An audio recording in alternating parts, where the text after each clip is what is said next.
Hello everyone, welcome you all in today's my class.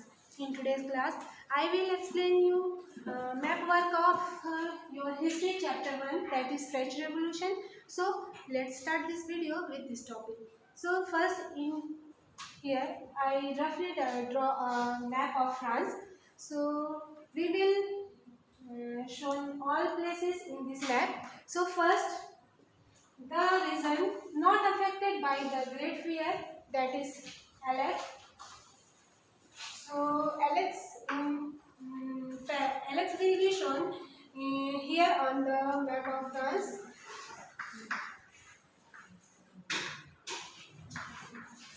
Okay. Next, second this one, the place where Napoleon Bonaparte was finally defeated in 1850. So that's reason is Waterloo. So Waterloo will be shown here on the map of France. So Waterloo is here. Okay. Next, a port of France related to slave trade. So answer is this clue, Bordeaux. So Bordeaux will be shown in map of France in this region.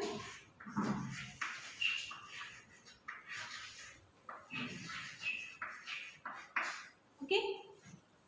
Next reason is the port of France enriched due to slave trade. Okay, so that's reason name is Nantes. So Nantes will be shown here on the map of France. Here.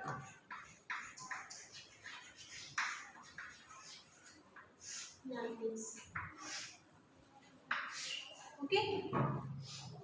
Fifth reason is Paris. So Paris region will be shown in this region, Paris. Last, Marseilles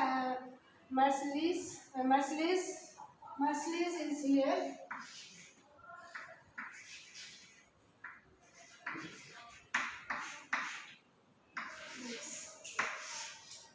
Okay.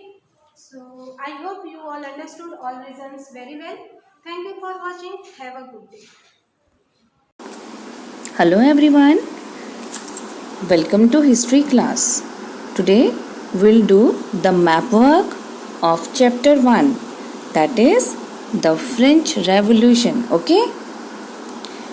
Here in the syllabus we have given 4 points to locate and label, right? But there are few places that is important, so we'll study about them also. Okay, so in the question 1 we just have here features are marked by numbers in the given outline map of France, and identify these features with the help of following information and write their correct names on the lines marked in the map. Children, such type of question will be asked in the paper, right? Line mark करके दे देंगे और आपको बताना होगा कि वो क्या है, उससे रिलेटेड आपको कुछ सेंटेंस दे दिया जाएगा और आपको बताना होगा कि वो कौन सी प्लेस है, right? So let's start with first question. The region और regions not affected by great fear. Okay, तो रीजन जो अफेक्ट नहीं हुए थे ग्रेट फेयर से, उनके बारे में हमें बताना है, right? So here great fair means general panic, right? Panic means riot by peasants, okay, that took place between 22nd July and 6th August 1789 at the start of the French Revolution. ठीक है ना? जो general panic हुए, जो rights हुए, दंगे हुए, right? तो कौन से रीजन थे जो अफेक्ट नहीं थे? ठीक है. और second question is the place where Napoleon Bonaparte was finally defeated in 1815, right? जहाँ नेपोलियन बोनापार्ट जो थे वो फाइनली 1815 में हार गए थे, और आपको पता है कौन सी लड़ाई में, कौन से बैटल में वो हार गए थे, right? And the last question is like region of southern France. ठीक है, सदर्न फ्रांस का एक रीजन है that was not affected by the great fear. Okay, तो you have to locate and label और जस्ट टू आइडेंटिफाई. ओके, तो जैसे कि मैप में आपको बताया गया था, सीबीएसई के सिलेबस में आपको बताया गया है, what you have to do with the map, you just have to locate, label and identify the place. ठीक है, जो मार्क कर रखी है उसको आपको आइडेंटिफाई करना पड़ेगा या आपको लोकेट और लेबल करना पड़ेगा. तो पहला जो क्वेश्चन है आइडेंटिफिकेशन का है, right. Here you can see the first question जो आपने पढ़ा था, क्या था, regions not affected by great fear. Okay, so first question that is Alsace. ठीक है, here you can say this point is Alsace and you can see here easily, right. Alsace ये आप देख रहे हो ना, ये बाउंड्री, ठीक है ना. तो इधर जर्मनी है, राइट. इन आप देख रहे हो यहाँ पे जर्मनी है, स्विट्जरलैंड है. तो ये आपका नॉर्थ ईस्टर्न फ्रांस है. जब हम बात करते हैं डायरेक्शंस की, राइट, तो ये हमारी जो कार्डिनल डायरेक्शन है और जहाँ सब कार्डिनल डायरेक्शंस होती हैं, तो ये हमारा नॉर्थ ईस्टर्न फ्रांस हो गया. ठीक है ना. तो यहाँ पे आपको दिख रहा है Alsace, right. So this point is Alsace. Second question था Napoleon finally defeated, right. So this place is Waterloo, जहाँ नेपोलियन फाइनली डिफीट हुए थे. ठीक है, वाटरलू प्लेस थी, तो बैटल ऑफ वाटरलू ही करके इन्हें याद रखा जाता है, राइट. यहाँ पे ये फाइनली डिफीट हुए थे. Next last question was the third point. Here you can see the point here. तो region of southern France was not affected by great fear. You very well know about this is north, this is south. ठीक है ना. तो southern reason हमें बताना है कि not affected by great fair, right. तो ये रीजन जो है आपका, ये है Toulouse, right. Which region is it? Toulouse. तो यहाँ पे देखिए टूलूज जो है, it is a cultural centre of medieval Europe, right. तो ये कल्चरल सेंटर है मेडिवल यूरोप का. तो this was the question of identification. ठीक है, आपको आइडेंटिफाई करके बता दिया गया है कि ये जगह कौन सी है. वो आपको एग्जैक्टली जो जगह होगी उसके बारे में आपको लिखना है. Is it clear now? Now next type of questions like on the map of France label and locate the following. ठीक है, अब फ्रांस के मैप में आपको क्या करना है, लेबल करना है और लोकेट करना है. ठीक है. Now let's start the 3 points I have given you. Normandy, Nantes, Bordeaux.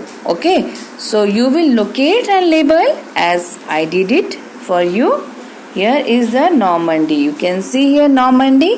ठीक है. तो अगर क्वेश्चन पूछा जाए कौन सी प्लेस है that was that led the French Revolution, ठीक है ना, due to economic crisis, so it is Normandy. ठीक है. अब again it is at northwest, right. You can very well know about this is north and this is west. तो north west direction में आपकी Normandy है. ठीक है ना. इकोनॉमिक क्राइसिस जिसकी वजह से फ्रेंच रेवोल्यूशन हुआ, right. And somewhere such type of question will be asked. Slave trade के लिए कौन से पोर्ट थे? ठीक है. So Nantes and Bordeaux will be the answer, right. तो नांट्स आप देख रहे हैं यहाँ पे आप, this is open area, right. तो ये नांट्स और Bordeaux they are the port places. ठीक है ना. तो ये जो है पोर्ट एरिया है, तो यहाँ से स्लेव्स का ट्रेड किया जाता था. Clear. And this type of question will also be asked. Locate and label Marseille, right. Marseille को लोकेट और लेबल करो. या फिर पूछा जा सकता है a place related to national anthem of France. Okay. So you just have to put a mark over here, okay, and write the name, okay, Marseille. Clear? So here the point Marseille. Locate and label it properly, okay. And the question Paris, right, capital of France, right. Here you can easily locate it. You can see here the stretches, right. तो join both ends, ये दोनों ends को आपने join कर दिया और यहाँ से भी इसको ज्वाइन कर दिया.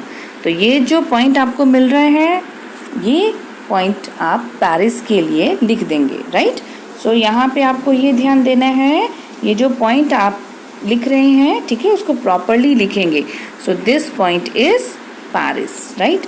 तो properly locate and label each place. Okay students, so I hope that you understood. Okay, thank you.